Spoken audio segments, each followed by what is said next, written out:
No invasion, no coup, no airstrikes.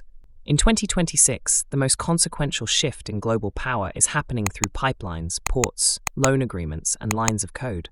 While Washington was busy shutting down its own foreign aid agency, Beijing didn't even have to fight for the vacuum it left behind. It just had to still be standing there. This is how China is quietly becoming the default partner for half the planet. Not through conquest, but through absence. America's absence.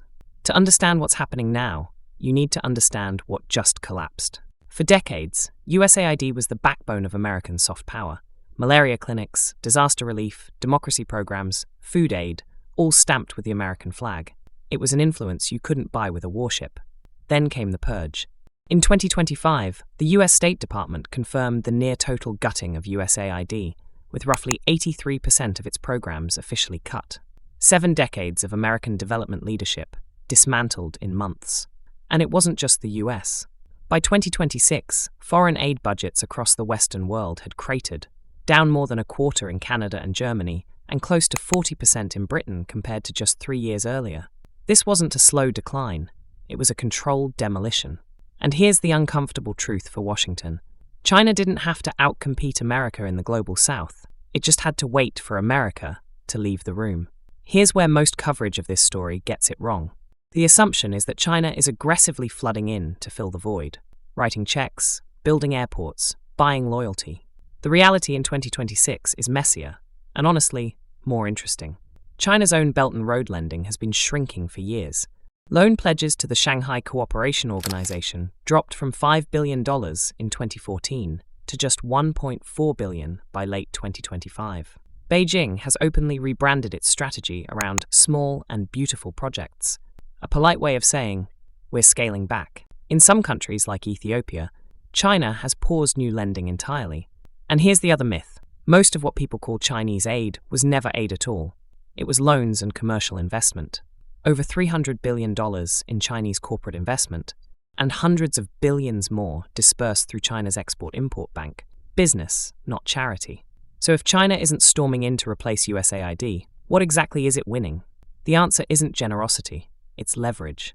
While the aid conversation dominates headlines, the actual battlefield has moved somewhere quieter, underneath it.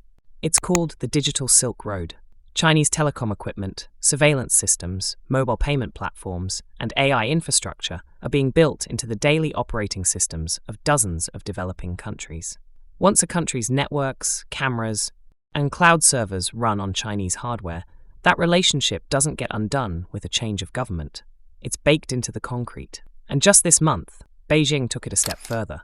29 countries, including Russia, Indonesia, Pakistan, Kazakhstan, and Laos, signed on as founding members of a new China-led body, the World Artificial Intelligence Cooperation Organization.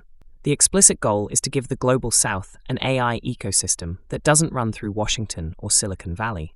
Think about what that means long-term. Whoever writes the operating rules for AI in the developing world doesn't just sell software. They shape what data gets collected, who can access it, and ultimately, whose standards the next generation of technology is built on. This is soft power with no expiry date.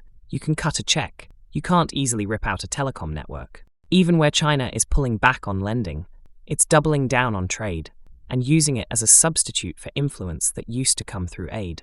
Take the 2026 energy crisis.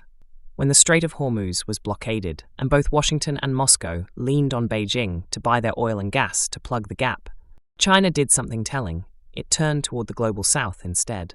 By April, Brazil had become China's second largest oil supplier. Beijing quietly declined to lock in new gas pricing deals with Russia and sidestepped US requests entirely. Indonesia tells a similar story.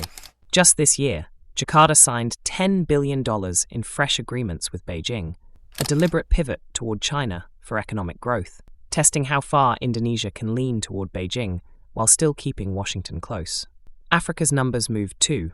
Two-way China-Africa trade edged up to nearly $209 billion, and in May, Beijing eliminated tariffs on 53 African countries in one move. None of this required a single soldier. It required being the market that's still open when everyone else's door is closing. But before this turns into a Beijing victory lap, it isn't clean. China's own influence machine is under strain. In Southeast Asia, Beijing is dealing with maritime disputes in the South China Sea, instability from Myanmar's civil conflict, and a Thailand-Cambodia border standoff that keeps flaring. Youth protests in multiple countries have targeted Chinese-linked projects directly. In Latin America, China's position got noticeably more complicated after the capture of Venezuela's Maduro reshuffled the region's politics, forcing Beijing to recalculate how hard to push its influence in what's becoming a more US assertive hemisphere. And the debt trap criticism hasn't gone away. It's part of why China itself is scaling back lending. Beijing knows an overextended Belt and Road is a liability, not an asset. So this isn't a story of unstoppable Chinese conquest. It's a story of an empire built on convenience, winning not because it's loved, but because right now, it's simply the only one still showing up. America didn't lose the global south in a war. It lost it in a budget meeting.